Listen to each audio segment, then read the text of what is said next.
புதுச்சேரி நவீனா garden பகுதியில் ஒரு இளைஞர் கொடூரமான முறையில் வெட்டி படுகொலை செய்யப்பட்டு கிடப்பதா போலீசுக்கு தகவல் கிடைக்கிறது. அதே நேரத்தில் இறந்து கிடந்த இளைஞரோட நண்பர் இளைஞரோட குடும்பத்துக்கு தகவல் தெரிவிக்க நவீனா கார்டன் பகுதி பரபரப்பாகுது. முகம் கூட தெரியாத அளவுக்கு கொடூரமா வெட்டப்பட்டு கிடந்த தன்னோட கணவரை பார்த்து மனைவி கதறியால நவீனா கார்டன் பகுதி முழுவதும் மரண ஓலம் கேட்டது.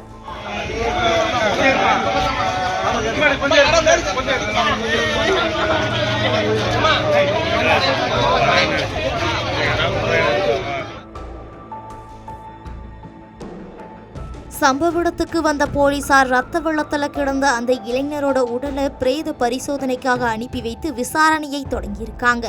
அப்படி போலீசார் மேற்கொண்ட விசாரணையில கிடைச்ச தகவல் பலரையும் அதிர்ச்சிக்குள்ளாகியிருக்கு. புதுச்சேரி நெல்லித்தோப்பு அடுத்த குயவர்பாளையம் பகுதியைச் சேர்ந்தவர் விக்கி என்கிற விக்னேஷ். பல குற்ற வழக்குகளில் தொடர்புடைய இவர் பாஜக முன்னாள் இளைஞரணி தலைவராகவும் இருந்திருக்காரு. ஆட்டோ ஓட்டும் தொழில் செஞ்சிட்டு வந்த இவர் கடந்த சில தினங்களுக்கு முன்ன பங்கேற்ற இறுதிச் சடங்கு நிகழ்வுதான் தனக்கு இறுதி நிகழ்வாய் இருந்திருக்கும்னு எண்ணியிருக்க மாட்டாரு.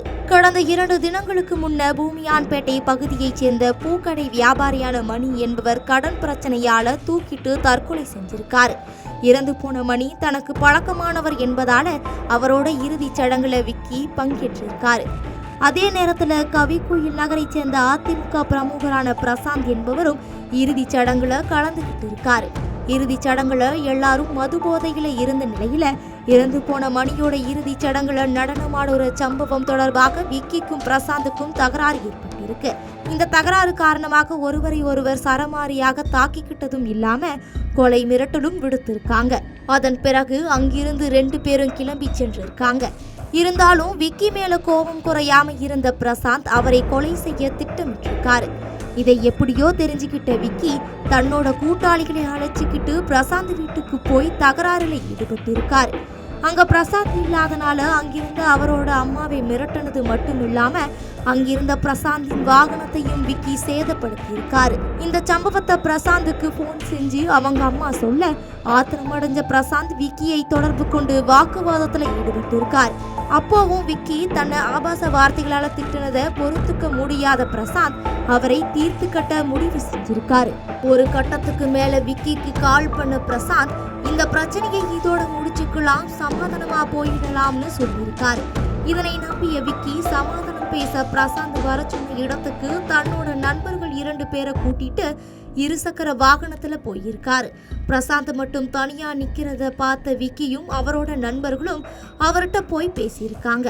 2 தரப்பை சேர்ந்தவர்கள் பேசிக்கிட்டு இருக்க அங்கு மறைஞ்சிருந்த பிரசாந்தோட நண்பர்கள் திடீர்னு பாஞ்சி விக்கியையும் அவரோட நண்பர்களையும் அரிவாளால சரமாரியாக தாக்கியிருக்காங்க. விக்கியோட தலையில அரிவாளால கொடூரமா தாக்கி கொலை செஞ்சுட்டு அங்கிருந்து தப்பி ஓடி இருக்காங்க.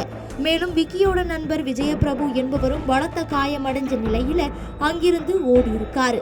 இதையடுத்து இச்சம்பவம் தொடர்பாக தகவல் அறிஞ்சு வந்த போலீசார் விக்கியோட உடலை கைப்பற்றி பிரேத பரிசோதனைக்கு அனுப்பி வச்சிருக்காங்க. இந்த சம்பவம் தொடர்பாக வழக்கு பதிவு செஞ்ச உருளையன்பேட்டை போலீசார் தலைமறைவாயிருந்த அதிமுக பிரமுகரான பிரசாந்த் மற்றும் 3 பேரை கைது செஞ்சு விசாரணை பண்ணிட்டு வராங்க.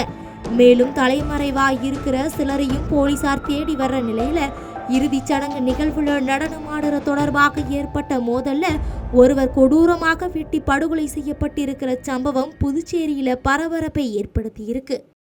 செய்திகளை உடனுக்குடன் தெரிந்து கொள்ள கீழ்கண்ட கேபிள் மற்றும் டிடிஹெச் நெட்வொர்க்குகளில் எம்நாடு செய்தி தொலைக்காட்சியை காணுங்கள். பாதகம் செய்பவரை கண்டால் நாம் பயம் கொள்ளலாகாது பாப்பா, மோதி மிதித்து விடு பாப்பா, அவர் முகத்தில் உமிழ்ந்து விடு பாப்பா. அண்மை செய்திகளை உடனுக்குடன் தெரிந்து கொள்ள இணைந்திருங்கள் எம்நாடு தொலைக்காட்சியுடன்.